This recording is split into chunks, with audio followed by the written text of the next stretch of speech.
रीना जब उदास होकर कंपनी से बाहर निकल रही थी तो गलती से वह कंपनी के बॉस से टकरा गई और जब वह अपने सिर को ऊपर करी तो बॉस उसे देखकर पूरी तरह हैरान हो गया क्योंकि उसका चेहरा बिल्कुल उसकी गुजरी हुई पत्नी जैसी दिख रही थी। और उससे पहले राहुल उससे कुछ सवाल कर पाता कि रीना घबराहट में जल्दी से वहां से जाने लगी और उसकी यह जल्दबाजी और हालत देखकर राहुल तुरंत उसके सिर से एक बाल नोच लिया क्योंकि उसके मन में अब एक बड़ा शंका बैठ चुका था कि शायद यह लड़की उसकी 20 साल पहले खोई हुई बेटी तो नहीं है जिसे उसने कभी देखा ही नहीं। और इसलिए वह तुरंत अपने असिस्टेंट को रीना का डीएनए रिपोर्ट निकलवाने का आदेश देता और तुरंत काउंटर पर जाकर अपने कर्मचारी से उस लड़की के बारे में पूछने लगता। और उस टाइम उसे कर्मचारी द्वारा बताया जाता कि वह एक स्पेशल मुश्किल वाली पोस्ट के लिए अप्लाई करने आई थी क्योंकि उसने अपने टीचर से सुना था कि कार्टर ग्रुप के बॉस ने अनाथों के लिए एक स्पेशल नौकरी पोस्ट निकाली है और इसलिए वह तुरंत भागकर अप्लाई करने आई थी। लेकिन कॉलेज में टॉप करने के कारण वह कोई आम नौकरियों के अप्लाई नहीं कर सकती, इसलिए कॉलेज में वही सिर्फ स्पेशल नौकरियां के लिए अप्लाई कर सकती थी। लेकिन अचानक उसके डॉक्यूमेंट्स चेक करने के बाद रिसेप्शनिस्ट कर्मचारी उसे बताती कि वह स्पेशल नौकरी के लिए अप्लाई नहीं कर सकती क्योंकि उसके माता पिता अभी भी दोनों जिंदा हैं। और यह बात सुनकर रीना पूरी तरह हैरान हो जाती क्योंकि 4 साल पहले रीना पेकिंग यूनिवर्सिटी के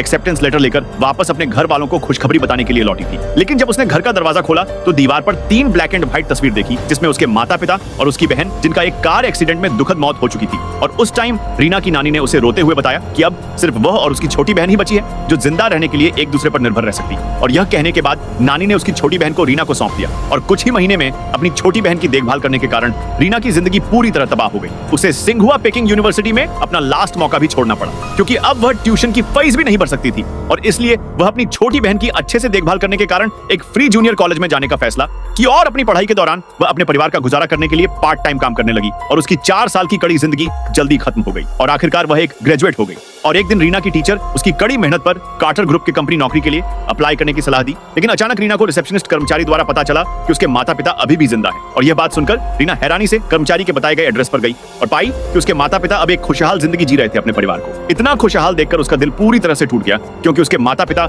झूठा नाटक करके उसे गरीबी के खाई में धकेला। दोस्तों, अभी कहानी खत्म नहीं हुई है। अगर आगे देखना है सब्सक्राइब करके नेक्स्ट पार्ट लिखो।